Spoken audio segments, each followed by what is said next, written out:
खबर दिल्ली से है। शकरपुर मोड़ पर दर्दनाक सड़क हादसा पेश आया है। बेकाबू डीटीसी बस ने कई गाड़ियों को रौंद दिया है। डीटीसी बस हादसे में ऑटो ड्राइवर की मौत हो गई। ड्राइवर को हार्ट अटैक की वजह से बेकाबू हुई बस मौके पर पहुंची और दिल्ली पुलिस जांच में जुटी है। इसके साथ ही दिल्ली से दिल दहला देने वाली खबर सामने आई, जहां मशरकी दिल्ली के लक्ष्मीनगर इलाके में डीटीसी बस के ड्राइवर को हार्ट अटैक आने से बड़ा हादसा हुआ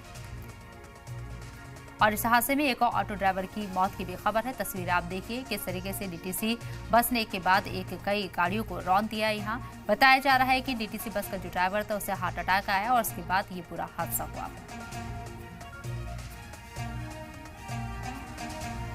गाड़ी आई है वहां से, बड़ी प्रेशर से बड़ी स्पीड से गाड़ी आई है और एकदम आवाज बहुत आई है। ऑटो वाला खड़ा था साइड में और वो साथ में चपेट में आ गया और 3-4 सवारियां थी और जो ड्राइवर था वो थोड़ा शिवरिंग कर रहा था। अब जो भी बाकी डैमेज 5-6 गाड़ियां डैमेज हुई है। ऑटो वाला ऑन द स्पॉट है। कम से कम 6 गाड़ी और एक ऑटो। पता नहीं अब कहने वाले कुछ कह रहे हैं कि उसको कोई मिर्गी का दौरा पड़ा है या क्या है, बट जो भी था ये तो आफ्टर रिपोर्ट के बाद ही पता चल सकता है, उसके टेस्टिंग के बाद ही हो चलेगा।